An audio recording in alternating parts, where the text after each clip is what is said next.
If you remember, what we've been doing in class is really working on fine-tuning our critical thinking skills. But more importantly, we need to learn how to analyze our literature. I hope that your main focus for today will be to have a thought that nobody else has.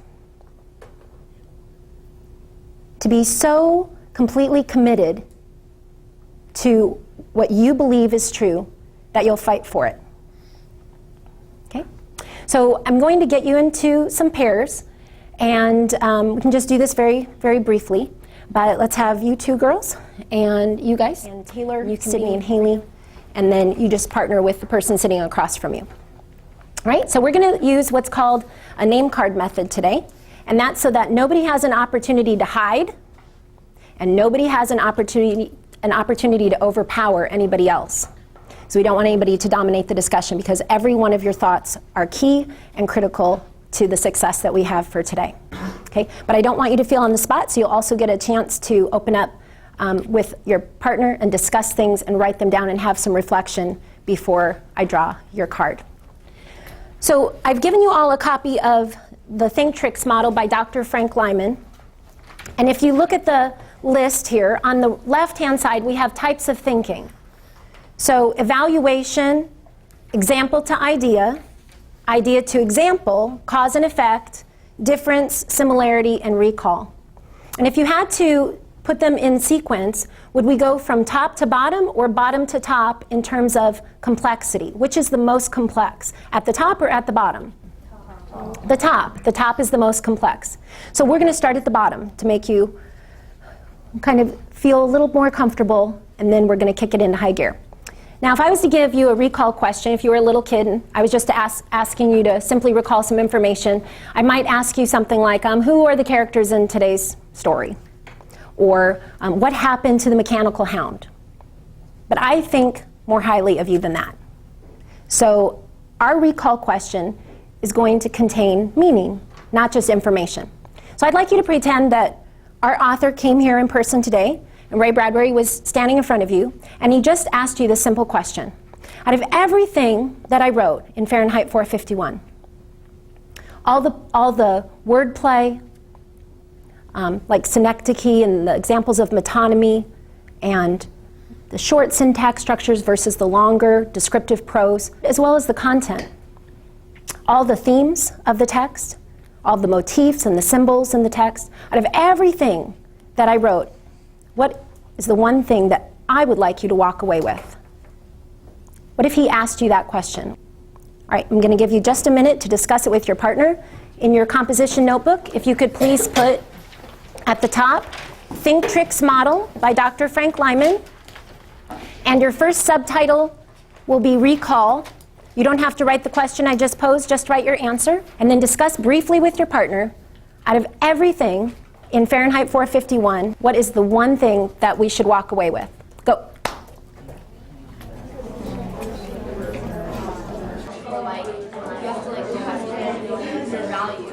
Give you just a few more seconds. 9. I said that books are knowledge and shouldn't be burned, and that they were just burning the books. They shouldn't really do that. It's knowledge. We should keep it. Keep going. And the fact that they just took the books and they burned them for no reason, because they thought that the fact that they had fiction stuff in them, that they weren't worth reading or anything. I think that's wrong. So I think that's what he wanted us to learn from there. Okay. Second level of this thinking paradigm is similarity and difference. And we're going to partner together with your partner, but also on the sheet. We're going to do these as a pairing. And I'd like you to choose, first of all, as a table group, brainstorm in your table group 7 dichotomies that exist in the text. And I don't want you to use the characters. That's too easy. We've talked about Mildred and Clarice and blah, blah, blah. Enough of that. Okay. I want you to think of the themes in the text. For example, fire and water, animal/nature and technology. Okay. Brainstorm 7 ideas as a group. Write down your 7 ideas. Then you and your partner choose just one dichotomy that the other pairs are not choosing. Then I want you to find it in the book, find the best representation of it that you can.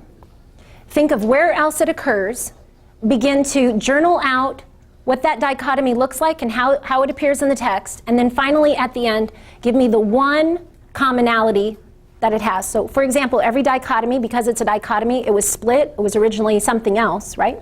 So if we have male, female, what's the commonality? Gender. If we have black and white, what's the commonality? Color. Okay, so everybody got it? 7, choose one, find it in the text, see how it appears, tease it out, write about it in terms of its differences, and then find the commonality. Go.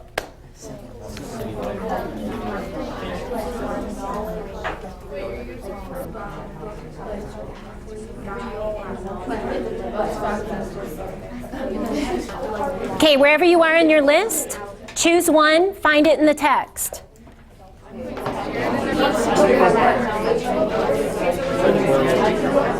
Okay, quickly write down 3 differences and 1 similarity. 3 differences and 1 similarity. You have 30 seconds. That's all you have. 3 differences and 1 similarity. Okay, time is up. If you want to keep recording, you can quietly record as long as you're listening. So, 15. We found a dichotomy with instincts and thoughts because with using the mechanical hound as an example, we thought that it has its instincts programmed into it. It isn't naturally able to create its own thoughts about what it does or doesn't want to do. Okay. So we found natural reactions. How some people just go out at night and how some people just go straight from where they were for their job straight to their house.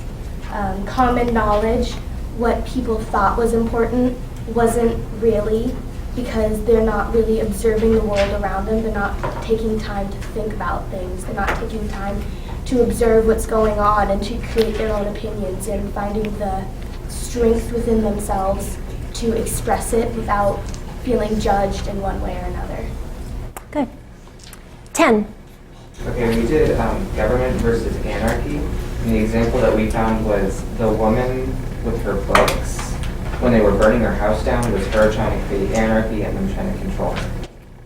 All right, the third part of the ThinkTrix model, cause and effect. I knew a man once who had no concept of cause and effect. Granted, he had some special needs. He lost many jobs, and when I asked him why, he said he wasn't sure. When I asked his wife, she said, well, he said some pretty mean, nasty, and rude things at work, and they fired him. And he was surprised every time. I don't get it. He would just kind of repeat to himself. And as a little child, nobody wanted to be his friend, and he didn't understand that either. So cause and effect relationships. Your responsibility right now is to go into the text, find what you believe to be the best example of cause and effect. This created this. Write down what the cause was, write down what the effects were, and then with your partner decide what your response to it was. What was the effect that it had on you? So 2 levels of effect here. Ready? Go.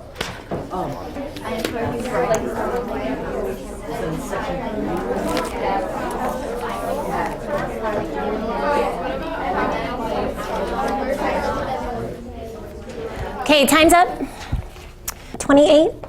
We did that when Mildred overdosed on all like the sleeping pills, and the effect was like a tragedy to him, because really has to think about who Mildred is and how much like she's getting sucked to reality, thinking that she didn't do it and how much denial she's in. Thank you. All right, moving along, we're going to idea to example. Here, I'm going to give you a list of themes. You can write them down or just remember them. I'd like you to pick one theme with your partner. So we're going from the idea, the theme, to examples in the text. I need you to find at least 3 examples in the text. Your time will be short, so don't look for the same examples. So just pick one, find 3 examples in the text, and the page number for one.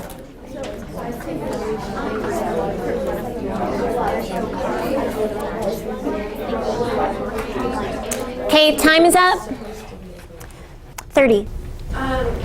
We chose religion because in the book Montag gets a hold of the Bible, and it's like the last version of the Bible, and he decides not to burn it. He takes it like with him and he reads it as one of like the last books he reads. Okay, 29. But I chose ignorance because I thought they had a lot in the text. And one of my examples was that when Beebe was talking to Montag when they got to his house because of the books, and when he said, you don't give them two sides of the story if you don't want them to be knowledgeable about anything, you just give them one, or better off to give them none. And then another one was when he said that if you give them just awards for like things that they know, like that are common knowledge, then they will feel like they just shove them with useless information, so they feel like they know stuff, but they really don't. 32. We chose reality, and we kind of went with the overdose. It kind of shocked Montag into realizing that this can really happen even to me or to my wife. All right, we are moving up now to example to idea. I'm going to give you the example, and I'd like you to come up with the idea. You can turn with me quickly to page 39. Here we have the scene. Montag is at the woman who's maintaining all of her books, wanting to hold on to them, willing to die for them. And at the bottom of 39, she says, "Play the man, Master Ridley. We shall this day light such a candle, by God's grace in England, as I trust shall never be put out." This quote is from Hugh Latimer. He was a bishop. He was a Protestant. He died by being burnt at the stake as a martyr on October 18th, 1555. You come up with the idea. What does this mean? Why does she say it at this point in the text? Go.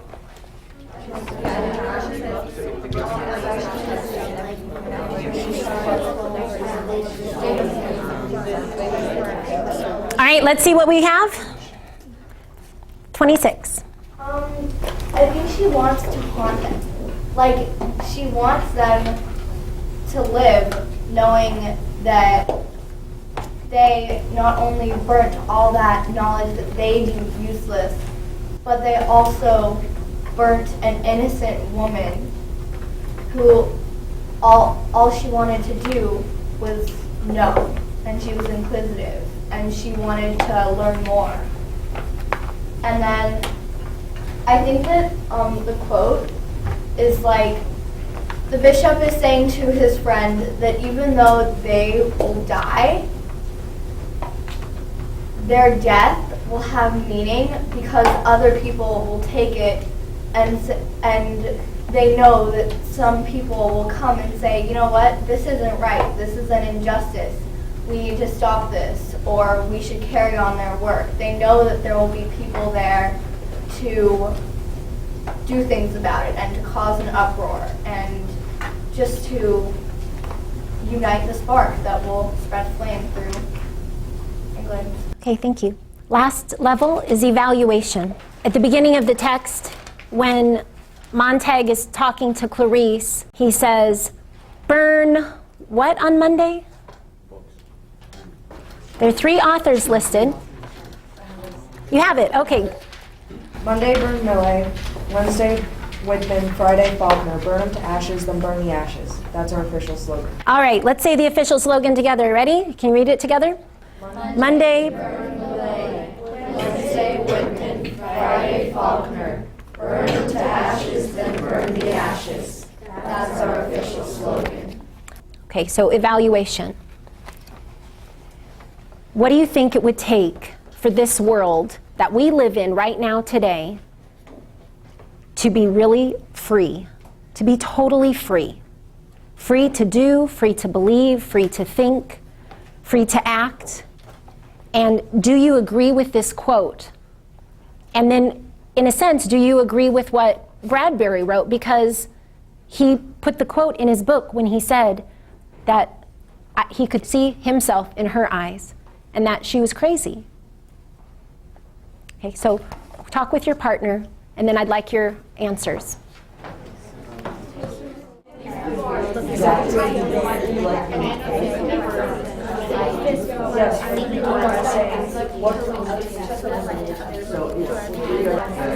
Okay, here we go. 16. I said to be able to be free, you have to be able to put yourself in their shoes, to understand when you shouldn't push someone to show, or when you shouldn't push someone to the extreme, and when to leave someone alone. Because by that, then we'll know when to stop. Things won't be hidden because they're afraid to show it, and we would all understand each other better. Thank you. In closing today, I'm going to ask you to close your eyes for a minute, and I want you to imagine that you're the person walking with Montag, and I'm just going to read this little paragraph one more time. You were the only one walking with him, your face as bright as snow in the moonlight, and he knew that you were working these questions around, seeking the best possible answers that you could possibly give. And then I would add, and you brought him hope, and you changed him. Guys, thank you for great thinking today.